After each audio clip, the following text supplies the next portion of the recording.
So here we are, 9 days before Christmas, on a beautiful winter day.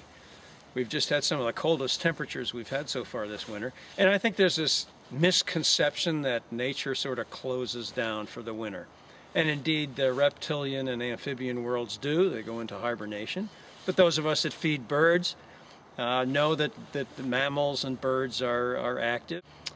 We might not think too much about what's going on with insects, but our great white pine here is a wonderful segue into this. This year, after the rain that we had last weekend, we've got this amber-colored icicle. It oozed out of the tree and froze on the outside. And Jerry discovered this the other day, and when you rub that icicle, it's not like rubbing the genie in the jar, but you get this great aroma on your hand. You can even see the deposit here. This is a mixture of water, obviously, but also beeswax and propolis, which is the bee glue, the substance that they manufacture and use to plug up spaces. This tree has harbored honeybees on and off through the years. This past summer it was not inhabited, and yet the substances that the bees have created, the old honeycomb and the propolis that's located inside of the tree, is still present, and its presence has been made more obvious by the formation of this grand icicle. Wouldn't be advisable to taste it, to go lick that icicle, but it certainly is an unusual formation on the side of the tree. Do you speak from experience, Greenie? Well, I have to say that I did break off a small piece and taste it, and I was severely disappointed. No honey taste whatsoever. If we could imagine that there are bees inside of this tree, we're going to take a quick trip up to the museum and see what honeybees might be doing at this time of the year when some of their cousins are definitely out of the picture, hibernating, or having perished with the cold temperatures. So we'll head up to the museum.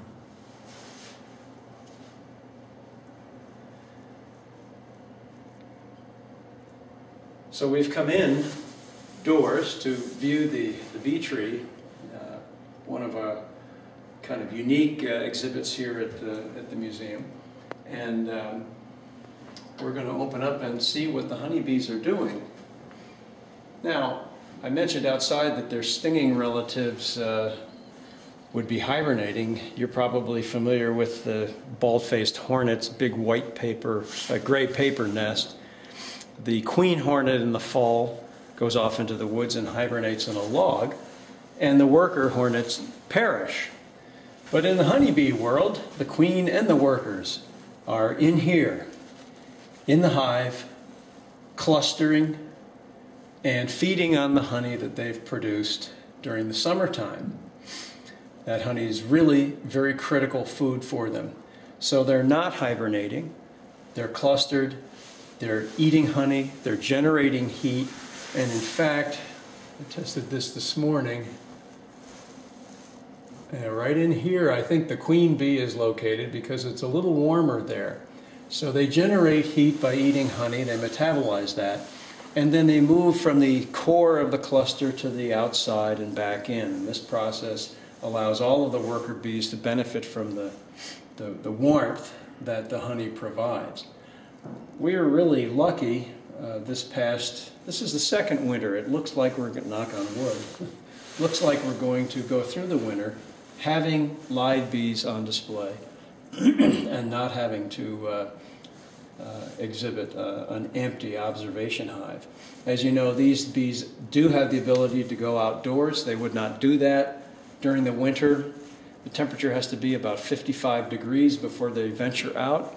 So occasionally, when we have thaws during the wintertime, these bees will hightail it outdoors, largely because they don't defecate in the hive. They need to relieve themselves outside. That fact makes it easier sometimes to find wild bee trees like the one we just looked at outdoors.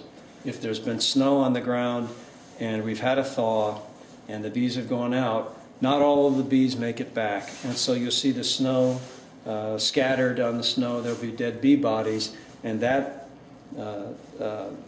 finding would pretty much point the way to a wild hive of honeybees out in the woods.